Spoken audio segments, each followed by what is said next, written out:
Ray. What do you want to do tonight? Same thing we do every night, Pinky. Try to take over the world. Chapter 1. How to Tap the Power of Belief. Is there a force, a factor, a power, a science, call it what you will, a something which a few people understand and use to overcome their difficulties and achieve outstanding success? I firmly believe that there is. It is my purpose here to attempt to explain it, so that you may use it if you desire. I realize I have run across something that is workable, but I don't consider it as anything mystical, except in the sense that it is unknown to the majority of people and is little understood by the average person. I am aware that there are forces, powerful forces at work in this country, that would dominate us, substituting a kind of regimentation for the competitive system which has made America great among nations. I believe that we must continue to retain the wealth of spirit of our forefathers. If we don't, we shall find ourselves dominated in everything we do by a mighty few. We'll become serfs in fact, if not in name. I hope this work will help develop individual thinking and doing. Some may call me a crackpot or a screwball. I'm well aware of that. Let me say that I am past the half-century mark and have had many years of hard, practical business experience, as well as a goodly number of years as a newspaper man. I started as a police reporter. Police reporters are trained to get the facts and take nothing for granted. Apparently, I was born with a huge bump of curiosity. I've always had an insatiable yearning to seek explanations and answers. This yearning has taken me to many strange places, brought to light many peculiar cases, and has caused me to read every book I could get my hands on, dealing with religions, cults, and both physical and mental sciences. I have read literally thousands of books on modern psychology, metaphysics, ancient magic, voodooism, yogism, theosophy, Christian Science, unity, truth, new thought, and many other dealings. It's what I call mind stuff. Many of these books were nonsensical, others strange, and many very profound. Gradually, I discovered that there is a golden thread that runs through all the teachings and makes them work for those who sincerely accept and apply them. That thread can be named in a single word: belief. It is the same element or factor, belief, which causes people to be cured through mental healing, enables others to climb the ladder of success, and gets phenomenal results for all who accept it. Why belief as a miracle worker is something that cannot be satisfactorily explained, but have no doubt about it. There's genuine magic in believing. The magic of believing became a phrase around which my thoughts steadily revolved. I've tried to put down these thoughts as simply and as clearly as I could, so that everyone can understand. My hope is that anyone who listens will be helped in reaching their goal in life. I would like to start by relating a few experiences of my own life, with the hope that by hearing them you will gain a better understanding of the entire science. Early in 1918, I landed in France as a casual soldier, unattached to a regular company. As a result, it was several weeks before my service record, necessary for my pay, caught up with me. During that time, I was without money to buy gum, candy, cigarettes, and the like. Every time I saw a man light a cigarette or chew a stick of gum, the thought came to me that I was without money to spend on myself. Certainly I was eating, and the army clothed me and provided me with a place on the ground to sleep. But I grew bitter because I had no spending money and no way of getting any. One night, en route to the forward area on a crowded troop train, sleep was out of the question. I made up my mind then that when I returned to civilian life, I would have a lot of money. The whole pattern of my life was altered at that moment. I didn't realize it then that at that moment I was laying the groundwork for a new direction in my life, groundwork that would unleash forces that would bring accomplishment. As a matter of fact, the idea that I could, with my thinking and believing, develop a fortune never entered my mind. Money is not the only desire you may have. It doesn't matter to what end this science is used, it will be effective in achieving the object of your desires. And in this connection, let me tell another experience. Some years ago, I decided on a trip to the Orient and sailed on a ship called the Empress of Japan. Something was working for me on that trip.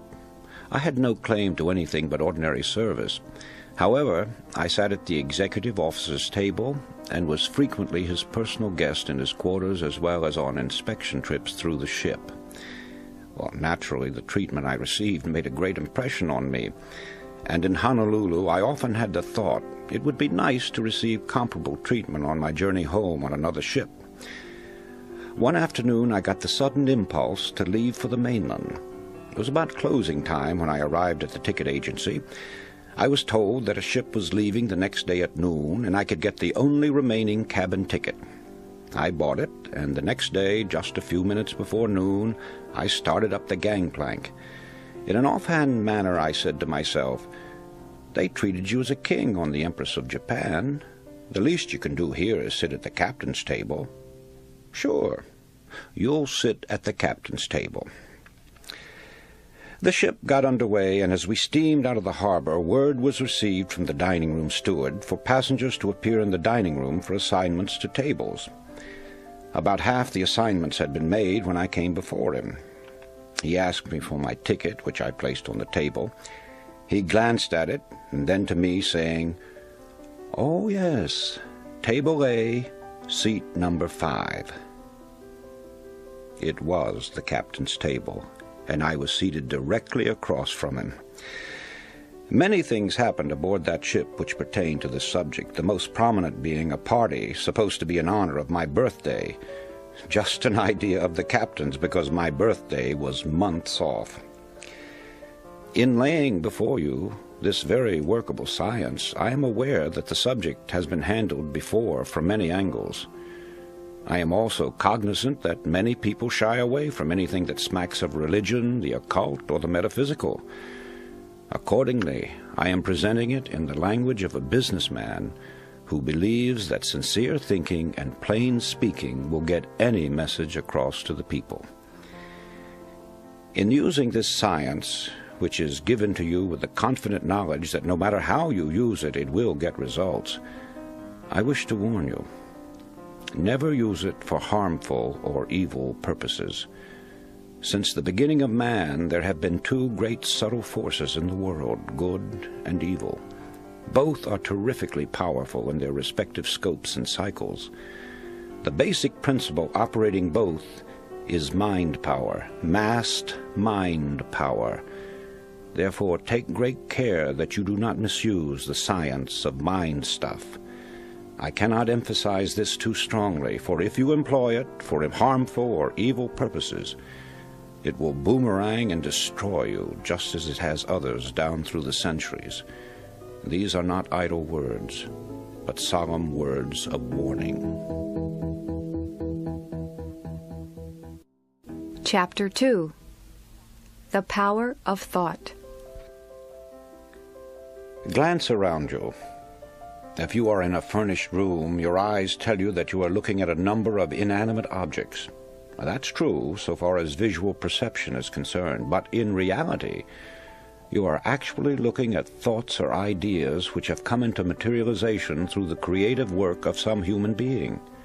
It was a thought first that created the furniture, fashioned the window glass, and gave form to the draperies and coverings. The automobile, the skyscraper, the great planes that sweep the stratosphere, the sewing machine, the tiny pen, 1,001 things, yes, millions of objects. Where did they come from originally? Only one source. From that strange force, thought. As we look further, we realize that these achievements, and in fact all our possessions, came as a result of creative thinking. Thought is the original source of all wealth, all success, all material gain, all great discoveries, inventions, and of all achievements. With that in mind, it becomes easy to understand that a man's thoughts make or break him, and Shakespeare's words become more intelligible. There is nothing either good or bad, but thinking makes it so. Many people feel that success comes with hard work. However, I would like to point out that hard work alone will not bring success. The world is filled with people who have worked hard but have little to show for it. Something more than hard work is necessary. It is creative thinking and firm belief in your ability to execute your ideas. The successful people in history have succeeded through their thinking. Their hands were merely helpers to their brains.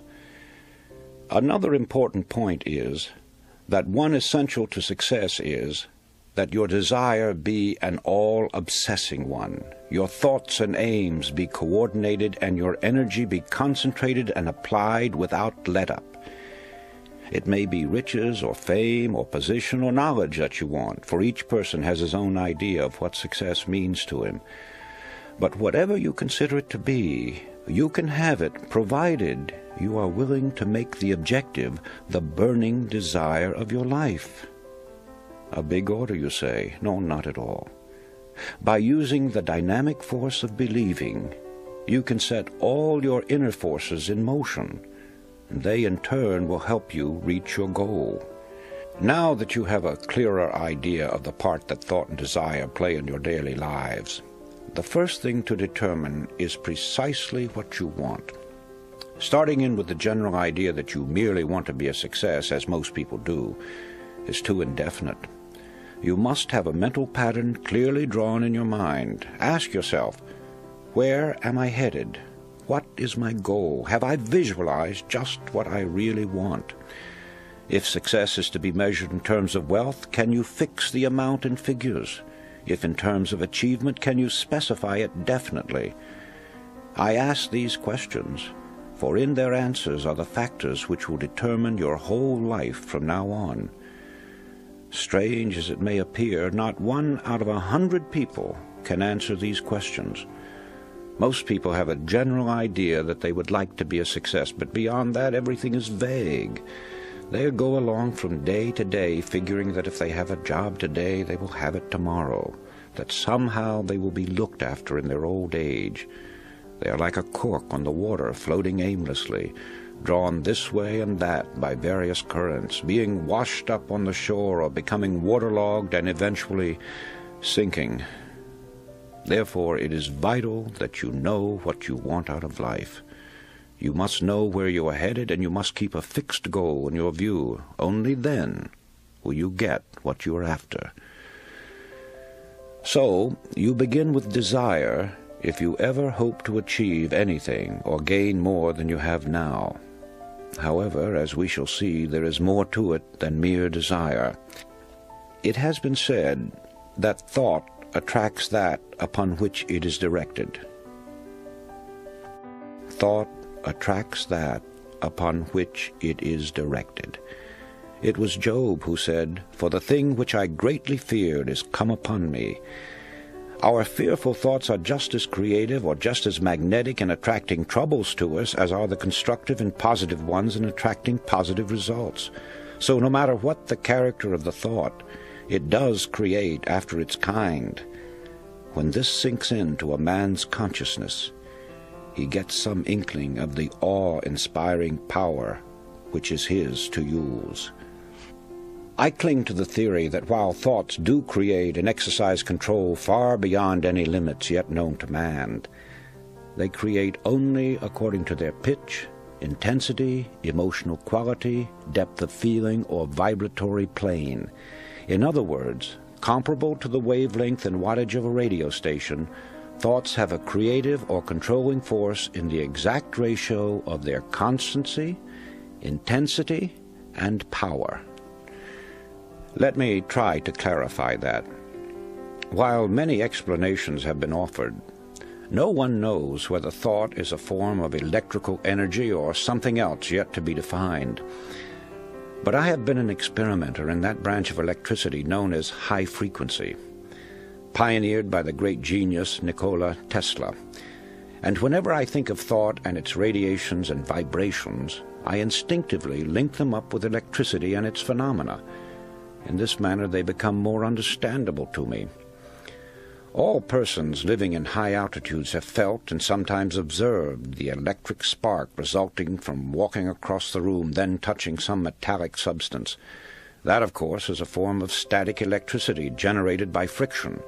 It gives you an idea of how one kind of electricity can be developed through the body. Sigmund Freud, the famous Austrian psychoanalyst, brought the world's attention to the hypothesis that there was a powerful force within us, an unilluminated part of the mind, separate from the conscious mind, constantly at work molding our thoughts, feelings, and actions. Others have called this division of our mental existence the soul. Some call it the superego, the inner power, the superconsciousness, the unconscious, the subconscious, and various other names. It isn't an organ or so-called physical matter such as we know the brain to be. Nevertheless, it is there, and from the beginning of recorded time, man has known that it exists. The ancients often referred to it as the spirit. Paracelsus called it the will. Others have called it the mind, an adjunct to the brain. Some have referred to it as conscience, the creator of the still, small voice within. Still others called it intelligence, and have asserted that it is a part of the supreme intelligence to which we are all linked. No matter what we call it, I prefer the word subconscious. It is recognized as the essence of life, and the limits of its powers are unknown. It never sleeps. It comes to our support in times of great trouble. It warns us of impending danger. Often it aids us in what seems impossible. It guides us in many ways, and when properly employed, performs so-called miracles. Perhaps the most effective method of bringing the subconscious into practical action is through the process of making mental pictures, using the imagination, perfecting an image of the thing or situation as you would have it exist in physical form. This is usually referred to as visualization. However, before this visualization can work, you must really believe. I refer now to deep-seated belief, a firm and positive conviction that goes through every fiber of your being. When you believe it heart and soul, as the saying goes. Now call it a phase of emotion, a spiritual force, a type of electrical vibration, anything you please, but that's the force that brings outstanding results. It sets the law of attraction into operation and enables sustained thought to correlate with its object. This belief changes the tempo of the mind or thought frequency, and like a huge magnet, draws the subconscious forces into play, changing your whole aura and affecting everything about you, and often people and objects at great distances. It brings into your individual sphere of life results that are sometimes startling, often results you never dreamed possible.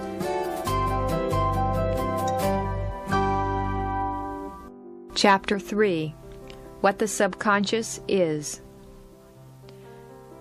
Gustave Gellé, the distinguished French psychologist and author of From the Unconscious to the Conscious, once wrote, "There is no artist, man of science, or writer of any distinction, however little disposed to self-analysis, who is not aware by personal experience of the unequaled importance of the subconscious." He also said that the best results in life were obtained by a close harmony and cooperation between the conscious and subconscious mind. As the subconscious plays a very important part in the magic of believing, it will bring you to a quicker understanding of this science if you have a clear and detailed picture of what the subconscious mind is, where it is located, and how it functions. Now, it is the conscious mind that is the source of thought. Also, it's the mind that gives us the sense of awareness in our normal waking life. the knowledge that we are ourselves here and now, the recognition and understanding of our environments, the power to rule over our mental faculties, to recall the events of our past life, and to understand our emotions and their significance. More concretely, it enables us to have a rational understanding of the objects and persons about us, of our successes or shortcomings, of the validity of an argument, or the beauty of a work of art. Many times the solution of our problems result from the use of the conscious mind, but now and then, when the solution is not forthcoming, we become exhausted with continued trying. We begin to lose confidence in ourselves, and we often resign ourselves to the idea that we have failed, that nothing can be done about it. Here is where the subconscious mind comes in. It helps us to renew our belief in ourselves. It assists us to overcome our difficulty and to put us on the road to achievement and success. Just as the conscious mind is a source of thought, so the subconscious is the source of power. Also, it is one of the greatest realities in human life. It is rooted in instinct and is aware of the most elemental desires of the individual, yet it is always pressing upward into conscious existence. The powers of the subconscious are many, the chief of which are intuition, emotion, certitude, inspiration, suggestion, deduction, imagination, organization, and, of course, memory and dynamic energy. It is a distinct entity. It possesses powers and functions with unique mental organization all its own. Now, the subconscious mind has three primary functions. First, with its intuitive understanding of the bodily needs, it maintains and preserves the well-being and indeed the very life of the body, unaided by the conscious mind. Second, in times of great emergency, it springs into immediate action, again independent of the conscious mind. It takes supreme command, acting with incredible certitude, rapidity, accuracy, and understanding in the saving of the life of the individual. Third, it is operative in the psychic world, in which the psychic powers of the subconscious are manifested in such phenomena as telepathy, clairvoyance, and psychokinesis. But also, it can be summoned to help the conscious mind in times of great personal necessity, when the conscious calls upon the subconscious to use its powers and resources to solve a vital problem or bring to pass that which is sought or desired by the individual. It is the third function that we are most concerned with here. To draw upon the resources and powers of the subconscious and awaken it into action, you must first be sure that you are asking for something that is rightfully yours to have and is within your ability to handle. The subconscious manifests itself only according to the capabilities of the person. Then you must have patience and absolute faith. Theodore Simon Jouffroy, the French philosopher, said the subconscious mind will not take the trouble to work for those who do not believe in it. Next, in conveying your need to the subconscious, it must be in the spirit that the work has already been done. So while it is necessary for you to feel and think yourself successful, it is important for you to go one step further and actually see yourself as already successful, either in the performance of some selected task or as actually occupying the position to which you are aspiring. For the next and final step, you must wait patiently while the subconscious is assimilating the elements of your problem and then goes about its own way to work it out for you. In due course, with the flowing of ideas and plans of the subconscious into your waiting conscious mind, the solution of your problem will be revealed to you. The correct course of action will be indicated. You must follow those indications immediately and unquestioningly. There must be no hesitation on your part, no mental reservation, no deliberation. You must receive the message from the subconscious freely, and after understanding it, you must act on it at once. Only by doing that will you make your subconscious serve you and continue to respond whenever you call upon it. However, your problem may be one that cannot be solved in such a manner. Instead of receiving the solution in the form of a blueprint, as it were, you may instead feel some mysterious force urging you at intervals to do certain things that seem to have no special significance or logical connection. Nevertheless, you must continue to believe in the power and the wisdom of the subconscious and obediently perform the seemingly irrelevant things. One day you will find yourself in the position you sought through the aid of the subconscious, and doing the work you envisioned for yourself. Then, when you look back, you will see how the things you were called upon to do all formed a logical line of events, the last one of which was your final arriving, the reward of your sincerest hopes and desires, your own triumphant personal success.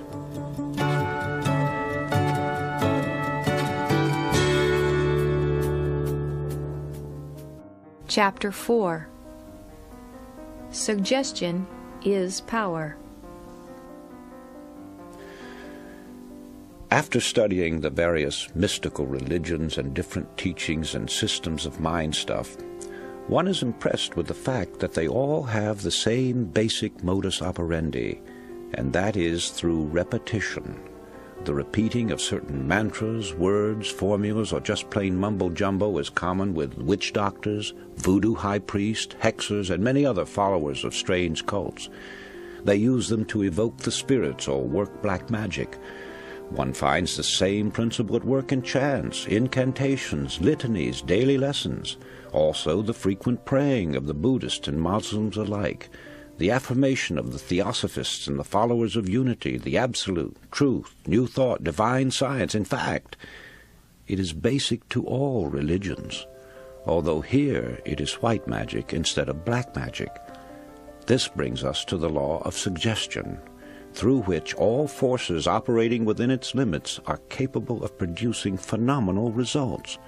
That is, it is the power of suggestion and autosuggestion, your own to yourself, or heterosuggestion coming to you from outside sources, that starts the machinery into operation or causes the subconscious mind to begin its creative work. And right here is where the affirmations and repetitions play their part. It's the repetition of the same chant, the same incantation, the same affirmations that lead to belief. And once that belief becomes a deep conviction, things begin to happen. Now, this is the same identical force and the same mechanics that Hitler used in building up the German people to attack the world. A reading of Mein Kampf will verify that.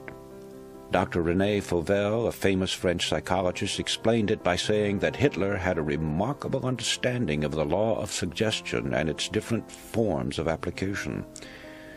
It was with uncanny skill and masterly showmanship that he mobilized every instrument of propaganda in his mighty campaign of suggestion. Hitler openly stated that the psychology of suggestion was a terrible weapon in the hands of anyone who knew how to use it. Let's see how he worked it to make the Germans believe what he wanted them to, and once that belief took hold, how they started their campaign of terror. Slogans, huge signs, posters, masked flags appeared throughout Germany. Hitler's picture was everywhere. One Reich, one folk, one leader became the chant. It was heard everywhere. Today we own Germany, tomorrow the entire world. The marching song of the German youths came from thousands of throats daily. Such slogans as, "Germany has waited long enough," "Stand up, you are the aristocrats of the Third Reich," "Germany is behind Hitler to a man," and hundreds others, bombarded the people 24 hours a day. From billboards, sides of buildings, the radio and the press, every time they moved, turned around, or spoke to one another, they got the idea that they were a superior race, and under the hypnotic influence of this belief, strengthened by repeated suggestion, they started out to prove it. Unfortunately for them, there were other nations who also had strong national beliefs that eventually became the means of bringing defeat to the Germans. Let's go into the field of sports, where everyone who has ever witnessed a football or baseball game has actually seen this power of suggestion at work. The late Newt Rockne, famous coach at Notre Dame, knew the value of suggestion and used it repeatedly. But he always suited his method of applying it to the temperament of the individual team.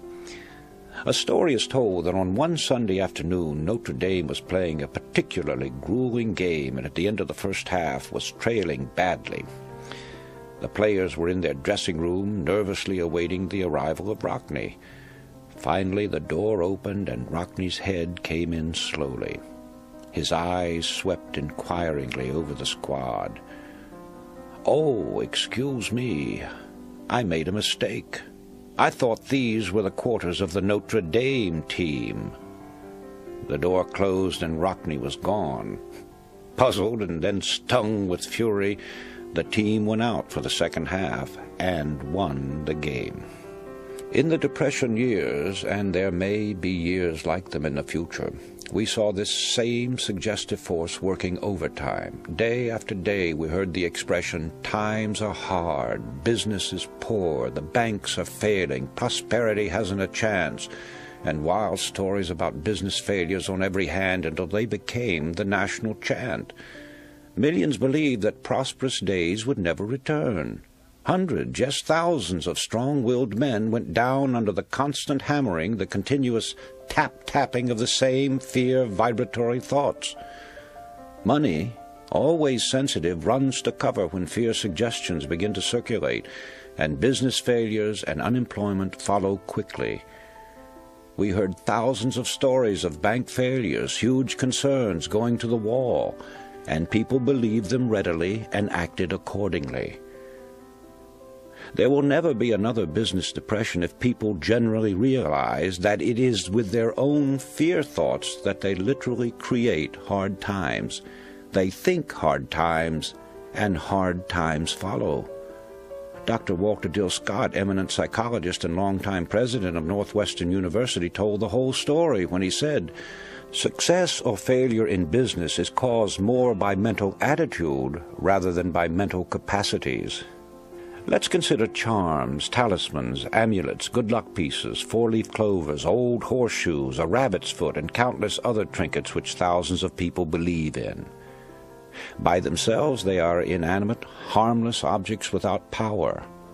But people breathe life into them by thinking they do have power, even though the power isn't in them per se. The power comes only with the believing, which alone makes them effective. Two outstanding illustrations of this are found in the stories of Alexander the Great and Napoleon. In Alexander's day, an oracle proclaimed that whoever unloosened the Gordian knot would become ruler of all Asia. Alexander, you may remember, with one stroke of his sword, cut the knot and rose to tremendous heights and power.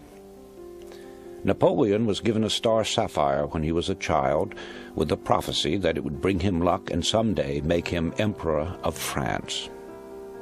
Could it have been anything but the supreme belief in the prophecy that carried these two great men to a place in the Hall of Fame?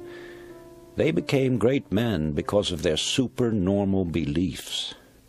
Here's a simple experiment that will demonstrate to you the strange power of attraction through visualization, making the mental picture actually work.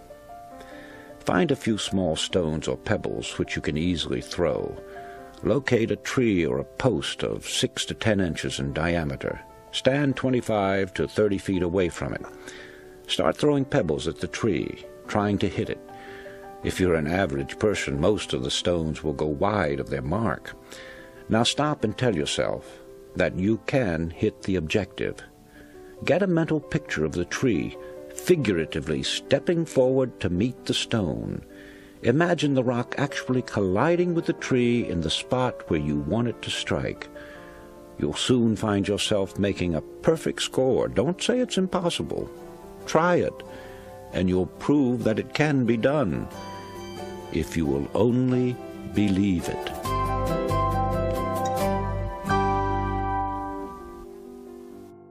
Chapter 5. The Art of Mental Pictures. To become the person that you would like to be, you create a mental picture of your newly conceived self, and if you continue to hold it, the day will come when you are in reality that person. Shakespeare said, Assume the virtue if you have it not. Now let's take this great truth and follow some of its implications. In assuming the virtue, you are assuming via your imagination. But here we must make a distinction between daydreaming and a true mental picture or proper use of the imagination. Perhaps there is some genie who will drop $100,000 into your lap or overnight provide you with a mansion luxuriously furnished. I have never had the pleasure of meeting one, but daydreaming or mere undirected wishful thinking doesn't have the power to release the latent forces within you that will bring you the $100,000 or the mansion. When you employ your imagination properly, you see yourself doing a thing and you go ahead and do it. It's the doing the thing you have pictured to yourself that brings it into actual existence.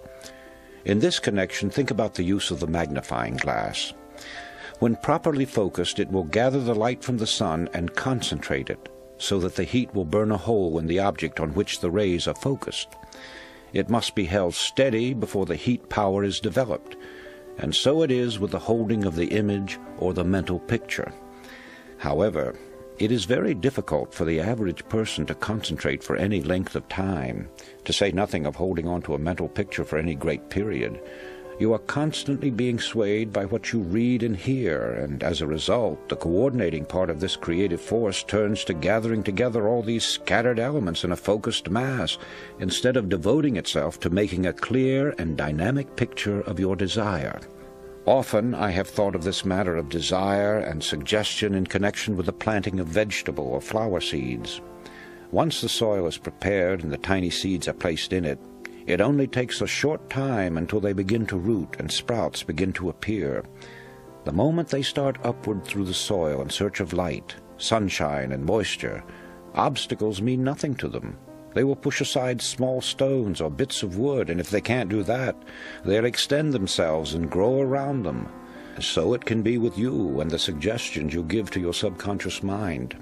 The results will be pure or complex, depending upon the original seed and the attention which you give it. In other words, plant the right kind of seed, and habitually feed it with strong affirmative thought, always directed toward the same end. It will grow into a mighty force, finding ways and means of overcoming all obstacles. I have been in the private offices of a great many industrial leaders, businessmen, great bankers, and others. Long before this magic of belief was understood by me, I was impressed with the pictures, photographs, slogans, bits of statuary, and so forth which were to be found in the inner sanctums of great firms. Undoubtedly, many of you have seen or heard of such displays, but has it ever occurred to you what their purpose was? There can only be one answer, and that is, they serve as a constant reminder, getting the picture over to the occupant of the room, that he too can succeed as those did before him. In common with other great men, Thomas A. Edison obviously knew the value of the repeated suggestion and made use of it. Among the articles found in his desk was a piece of paper that said, "When down in the mouth, remember Jonah. He came out all right." Edison must have thought well of that expression and perhaps reflected much upon it. So, let's get down to the mechanics. Find yourself 3 or 4 cards. Ordinary business cards will do. In your office, your home, your room, or any other place where you can have privacy, sit down and ask yourself what you desire above everything else. When the answer comes and you are certain that it is your uppermost desire, then at the top of one card, write a word picture of it. 1 or 2 words may be sufficient. A job, a better job, more money, a home of your own. Then on each card, duplicate the word picture from the original. Carry one in your billfold or handbag. Place another alongside your bed or fasten it to your bedstead. Place another on your shaving mirror or dressing table, and still another on your desk. The whole idea, as you may have guessed, is to enable you to see mentally the picture at all hours of the day. Just before going to sleep at night and upon waking in the morning are 2 very important moments of the 24 hours in which to concentrate upon your thoughts with added force. But don't stop just with those 2 periods. The more often you can visualize the desire by this method, or one of your own devising for that matter, the speedier the materialization. At the start, you may have no idea of how the results are to come. Don't worry. Just leave it to the subconscious mind, which has its own ways of making contacts and of opening doors and avenues that you may never even have thought of. You will receive assistance from the most unexpected sources. You may be suddenly struck with the idea of seeing a person that you have not heard from in a long time, or calling upon a man you've never seen before. You may get the idea of writing a letter or making a telephone call. Whatever the idea is, follow it. It cannot be too strongly emphasized that you should tell no one just what the words on the cards mean. Don't give anyone an inkling of what you desire. The truth is that when you talk about what you're going to do, you scatter your forces. You lose the close connection you have with the subconscious, and you frequently find that unless you do as directed, you will have to start all over again in your program of achievement. Go and tell no man still holds true. Suppose you want a better job or promotion. Not only use the cards, but keep telling yourself constantly and continuously that you are going to get that job. You have already visualized it if you have accepted this science, but the repetition will be the means of driving the suggestion deeply and firmly into the subconscious mind. This may be compared to driving a nail into a board. The first tap puts the nail in place, but it is only by a number of heavy strokes that the nail is driven home. It has been my observation that those who consciously use this science, as well as those who may be using it unconsciously, are people of tremendous energies, virtually human dynamos. They are people who not only use their imagination and hold strong beliefs and convictions, but they are great doers in action. And that brings me to this most important statement. Faith without action is dead. Chapter 6. The Mirror Technique. There is another device which I call the mirror technique. Before explaining it, I want to tell you how I happened to discover what a truly wonderful thing it is and how it can be used to bring quicker and more effective results.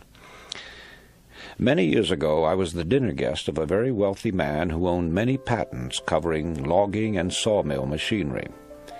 He had invited a number of newspaper publishers, bankers, and industrial leaders to his suite in a prominent hotel in order to explain a new method he had devised for mill operations. Dinner was late in being served, and as there had been plenty of liquor offered, the host found himself in an embarrassing state of intoxication.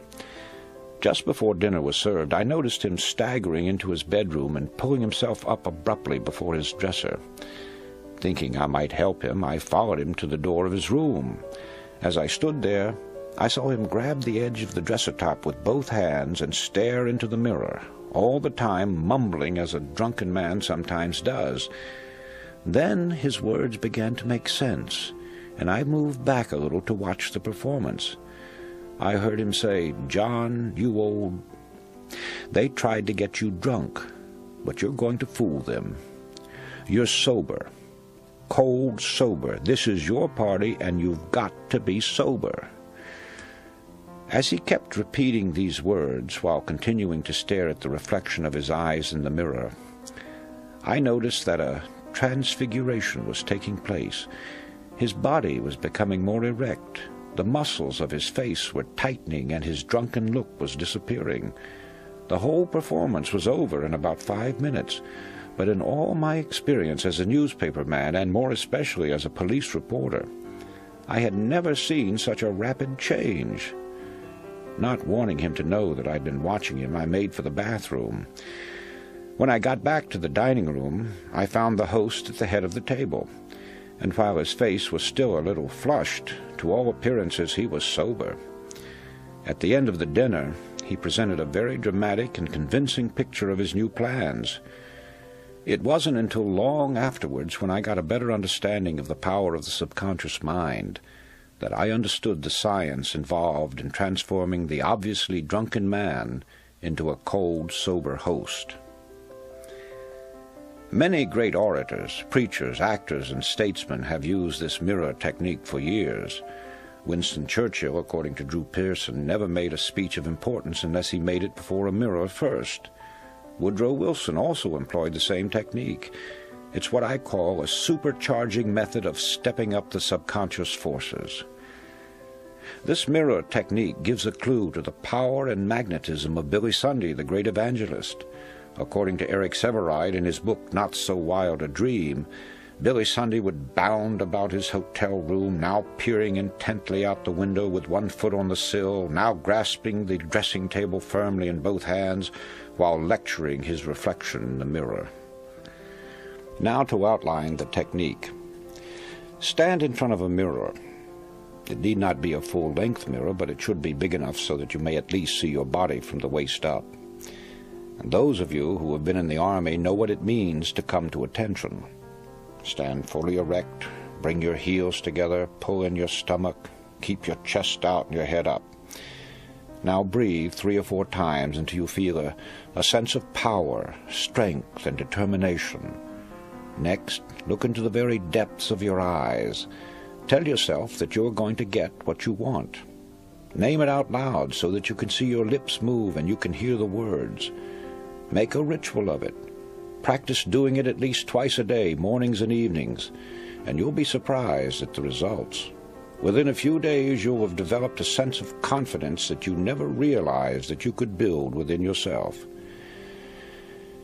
This power will give you that penetrating gaze that causes others to think you are looking into their very souls. Sooner or later, there will come an intensity that will reveal the intensity of your thought. Emerson wrote that every man carries in his eyes the exact indication of his rank. Remember that your own gradation or position in life is marked by what you carry in your eyes. So develop eyes that say confidence. The mirror will help you. A word of warning here. I take it for granted that none of you assume that the techniques I'm showing you here is an open sesame to riches and fame overnight. Certainly it wouldn't be wise to rush into undertakings far beyond your capabilities or your development. But by using this science, you could learn the various steps which will take you to the top. But you must have a plan of action before any program is undertaken. You've got to know what you want and be specific about it. As long as you hold on to the mental picture of your idea and begin to develop it with action, nothing can stop you from succeeding.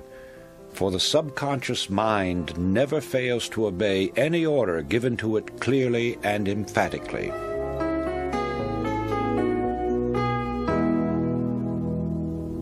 Chapter 7. How to project your thoughts. In this section, I want to talk about several points that I think pertain to mind stuff. Call it a potpourri.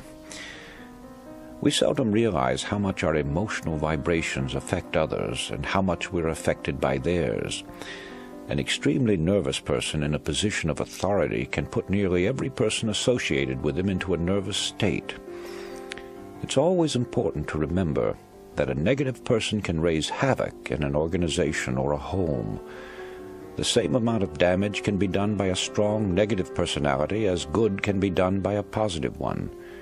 When the two are pitted together against one another, the negative frequently becomes the more powerful. To get a better understanding of the effect of these suggestive vibrations, you need only to read your varying feelings when entering different offices or homes. The atmosphere, which is the creation of the people living there, can be instantly detected as being upsetting, disturbing, tranquil, or harmonious. The vibrations set up by others affect us much more than we realize.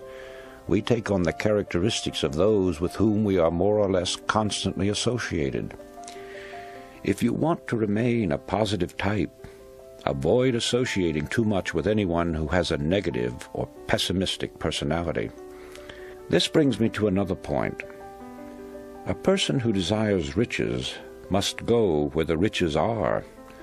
Alone on a desert island, a man would probably have a tough time eking out a living, to say nothing of trying to amass a fortune. So it is in everyday pursuits. Therefore, if you want money, you have to associate yourself with people who have it or who know how to make it. This may sound rather gross, but the truth is that if it's money you're after, you must go where it is and where it is being spent. Also, you must become personally acquainted with those who have the authority to spend it. If you're a salesman selling advertising, and you know the head of the firm is the man with the final say, it's a waste of time trying to convince minor clerks and junior executives. The same holds true if you're trying to sell other commodities, or what is more important, trying to sell yourself. And finally, the right mental attitude. Being properly attired, keeping your eyes straight ahead and fixed on your goal, throwing around you the proper aura, which is done by an act of your imagination or an extension of your personal magnetism, will work wonders. Theos Bernard, in his Penthouse of the Gods, learned this when he was cornered and stoned by a crowd of natives in Tibet. In his book, he says his first reaction was to fight, but the thought was immediately dismissed when he recalled that he had been taught to assume and maintain his aura. Thus he straightened his shoulders, lifted high his head, directed his eyes straight ahead, and moved forward with a firm and rapid stride. Not only did the crowd give way, but others came forward and made a path for him. When man fully comprehends the great power of his mind and earnestly puts it to work, he will have dominion over this earth and everything on it. You yourself have this inner spark, but it must be fanned until the fire is of white-hot intensity, and it must be constantly stoked, which you do by adding fuel. Ideas, ideas, more ideas, and action.